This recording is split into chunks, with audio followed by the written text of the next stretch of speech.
Ayan, sobrang itim na tayo. Sobrang ligo ng dagat sa Boracay guys. Sa Boracay kami nag-almusal. Dito kami nagtanghalian sa Rojas. Hindi maghapunan kami sa Iloilo. Praise God. Grabe no, ang Panginoon talagang napakabuti. Salamat Lord sa biyaya. Ayan na sila. Saan yung mama nyo? Nari, paingon na dali. Okay. Okay lang kayo dyan sa likod? Okay lang! Going to Iloilo. Ayan. So going to Iloilo na kami mga kapatid. Mga guys, Iloilo na kami. Gani mga tao gani dito mahinahon ang salita sa kaapis. Alright. Ayan, babay muna Isim Rojas. Kami po idadaan lamang. At kami dumaan sa iyo bagkos wala kang charger. Try namin dito sa Iloilo City. I love Capiz. Ito tayo ngayon sa circle ng Capiz Rojas. Ito yung pinakasentro talaga nila. Ito yung Lunito Park. Ito yung katedral nila, Recons Trinidad El Año 1954.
Guys, nandito na tayo sa Pasi, Iloilo City.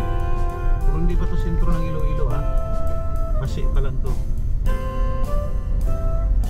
Yan, Pasi. Ganda ng pangalan nila eh, Pasi. Ayan o. Pasi, MacArthur Highway. Iloilo. Iloilo City. Ayan, Jollibee.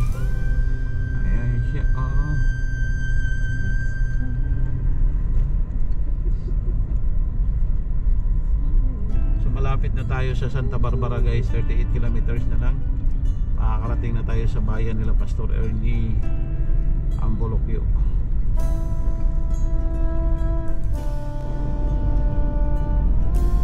You are leaving Pasig City.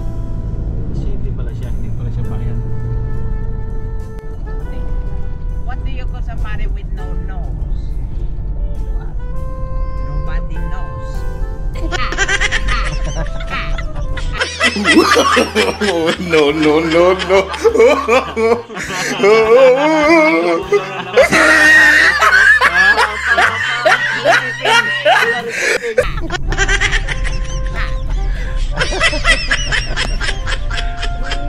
Walang magawa sa buhay guys. Kakatapos lang magising. Tapos lang magising, tapos na matulog.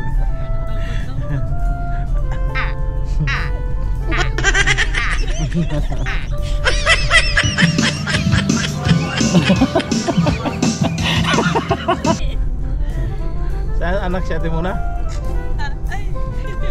Stephanie? Saan anak si ate Muna? Saan anak natin muna? Pututan yata.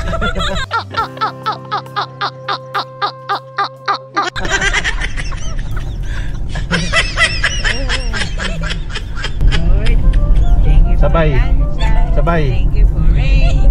Thank you for joy. And thank you for pain. Ulit, sabay mon. Sabay lahat. 1, Sige. 2, 3, go. Lord, thank you for sunshine. Thank you for rain. Thank you for joy.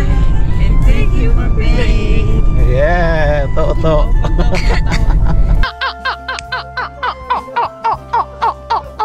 1 hour later. Ayan mga kapatid, nandito na kami sa bahay ni Pastor Ernie. Yan, planeta ni Pastor Ernie to. Sa ano to Pastor? Barangay Lanag? Atungay ni nga mo diri. Barangay Tungay. Santa Barbara. Santa Barbara. Okay. Sunod mo sa amo ang gamayng Okay, sige. So puro pala yan dito.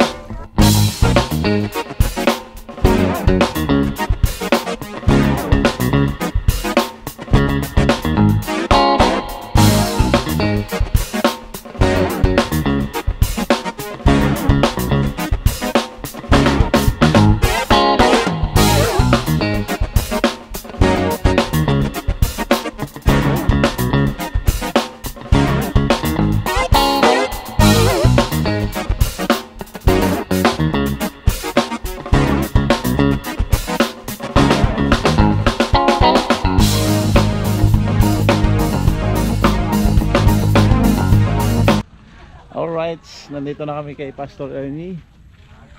And Church of God Apostolic Ministries for Christ INC schedule 9 to 10. Yes, hello. Ay, speaking of buko.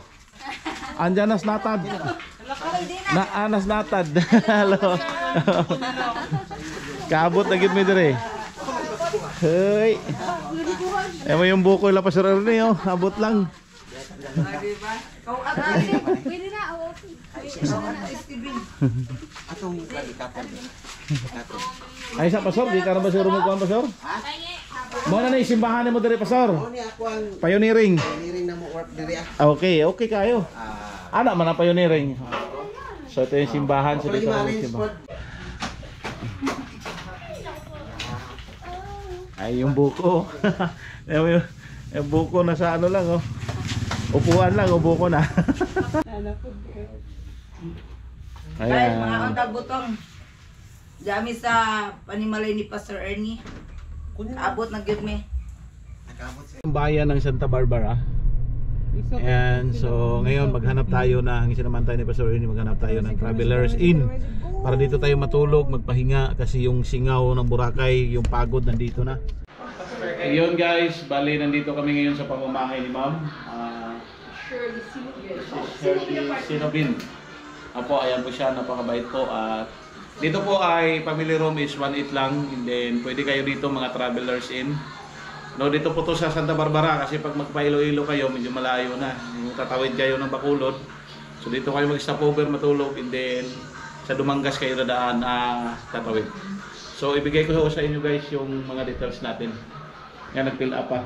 Pamahay na po to. At ano po to? Owner ni si owner nga si Ma'am. Si Sinubin. Sinubin Apartment. Yan, ibigay ko yung number, contact number dito. Ayan o. So, yung 09 Ma'am. 0977-8131-781. Yan. Wala akong nalalabas at bakit Yan po, marami nang magta-travel dito, Ma'am. Okay. Yan guys, naka-outfit na kami kasi simba ngayon. Hindi pwedeng puro tayo travel, hindi tayo magsasama. Ito kami labas na Bayan, Santa Barbara. And kahit marami na ako sa dito sa Jollibee ng Santa Barbara. Ayan po. Tsaka Billy. Ito yung pinakasentro sa Subil Town Center. Happy ka? Ayan. Sobrang itim yung mukha ko. Grabe na pagod sa inyo. Good morning! Mag-jabili tayo, jabili.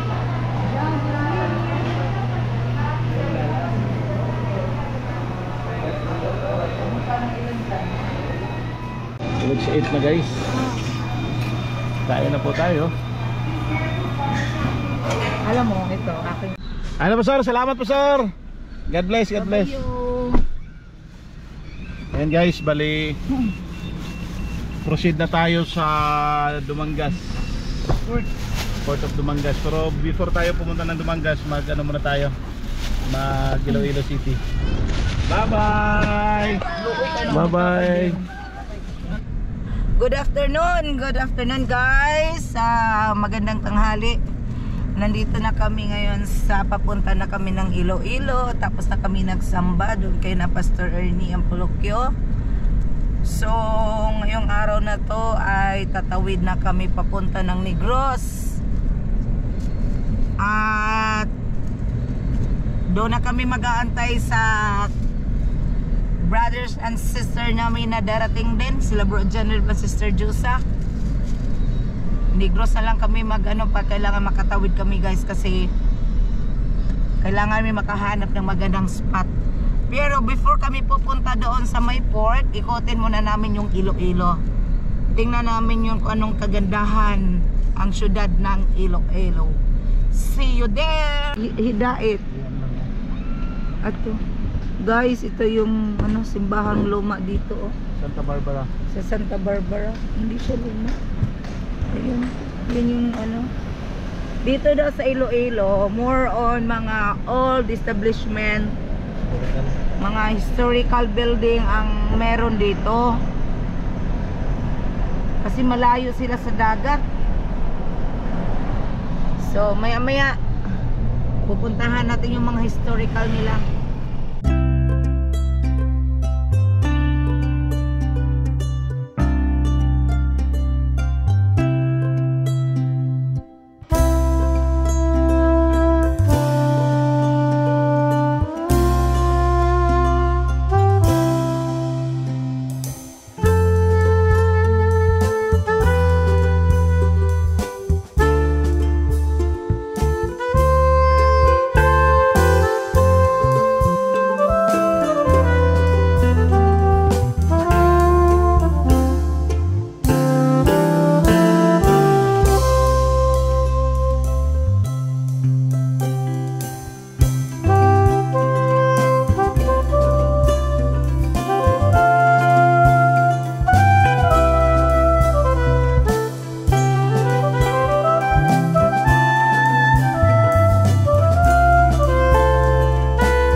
is our last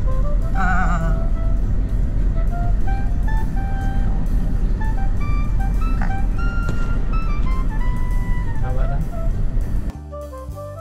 Oh, daming nangisda oh. Yan guys, ang daming namingwit dito oh. Namingwit, tingnan nila tilapia. Ibang isda yan. Oh, Ibang isda yan. ang ganda talaga dito. Ang ganda ng area. Ang pagkita ng drone dito. Nalipat na dyan. Maliit.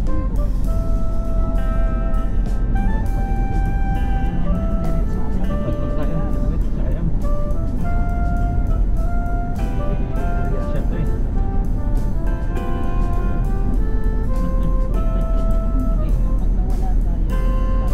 Parang ginatamakuan din kaya mag-alas 2 na. Anong meron dito guys? Kainan. Floating restaurants. Ang dami mga tao dito. Yung kainan. Alam nyo, pag mapasyal kayo ng bandang Iloilo, hindi kayo magsisisi, napakagandang lugar. Dito sila sa Costa.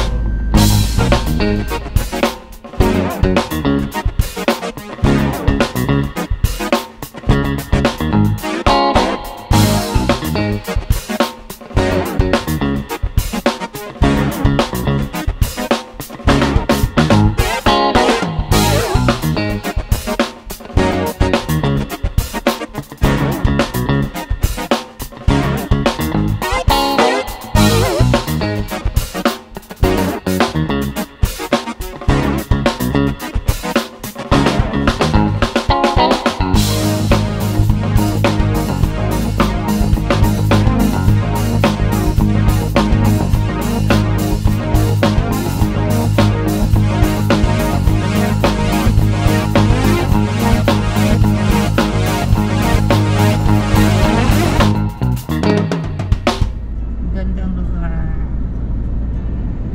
Maamis ka sa mga establishment. Kung gusto mo ng mga seafoods, napakarami. Yung mga restaurant nila, ang dami.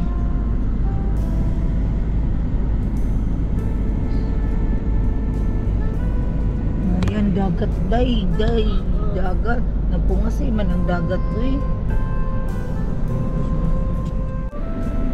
Ayan guys, welcome.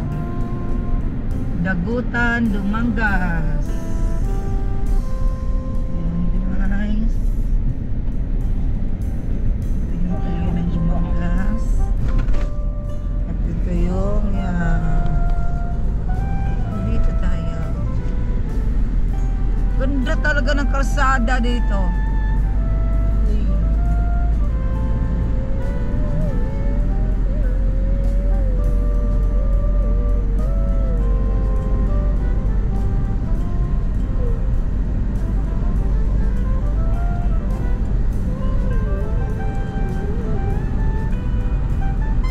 Ayun.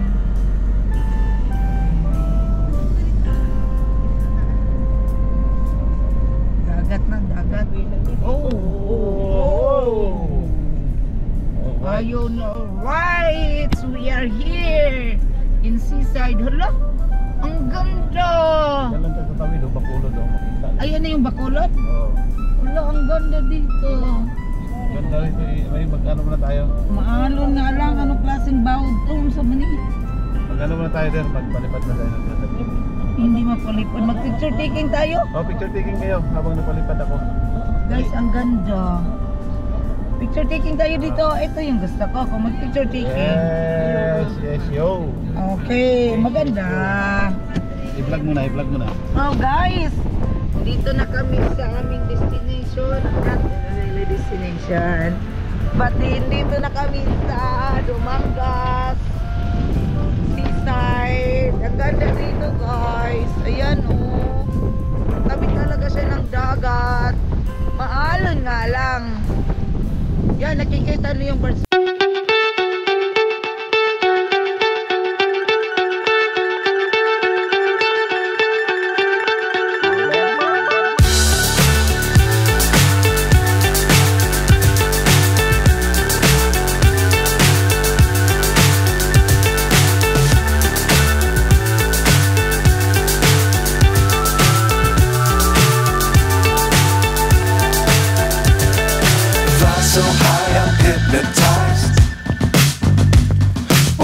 is down, what's left is right. Chasing stars and holding you. I can't see the end, but we'll see it through.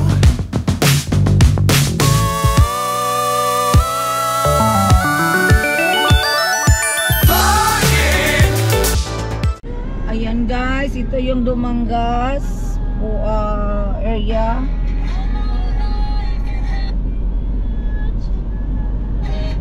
Dumangas area, tabing dagat.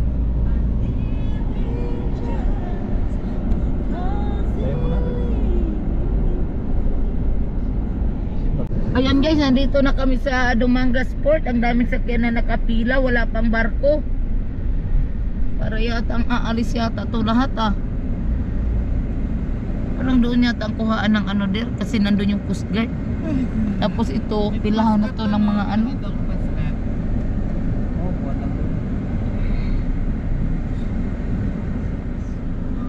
Guys, kukuha sila dyan sa may cargo handling operations office. Dito may ano, may ano.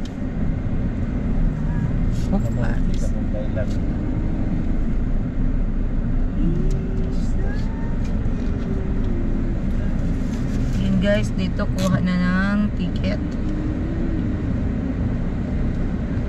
Tama sa amin, yung sulat yata na pangalan niya.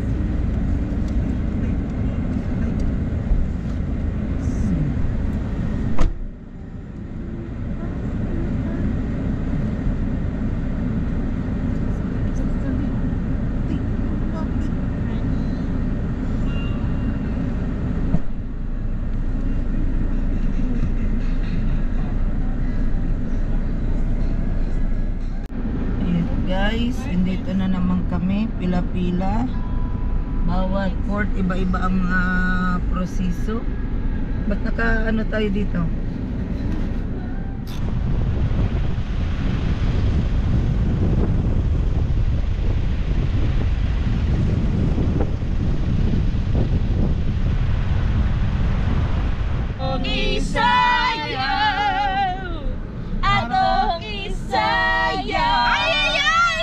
Atong isayaw ang atong pagdaig sa Ginoo. Bisan unsa, ho bisan unsa. Ay ay ay. Ho bisan unsa. Ay ay ay. Bisan unsa ang atong pagdaig sa Ito na lang nilalagay dyan eh. Kain tayo. Wala. Hi guys, dito sa Port of Dumangas guys, kailangan pagpasok mo sa port, dadaan ka muna ng Coast Guard, then bibigyan ka ng ticket. Pagkatapos, pagpasok mo may 12 pesos na babayaran, and then pagkatapos mayroon kang babayaran dito na 129. Pagkatapos magpalista ka na rito sa yan o, yung mga kubo-kubo na yan. Yan. Palista ka dyan kung pang ilan ka, kasi numbering pala dito. So ngayon titingnan natin kung ilang number, kasi tayo number 8 is sa page 2. So tingnan natin. Ito kasunod tayo dito sa IS. So di pa namin alam kung magkano ang babayaran dito. Check na lang natin mamaya, kasi sabi ng ano, tinanong ko na sa ano na daw, sa barko na daw magbayad. So you can see guys, yun yung isla na yan, Bacolod yan. Ayan guys, Bacolod na yan So malapit lang. Ayan yung isla na yan, Bacolod na yan. Yun na yung Bacolod City. Kita nyo yung mga building na yan. Yan, ito yung mga nagloading na. Usually masama lang talaga ang panahon, kaya walang masyadong barko.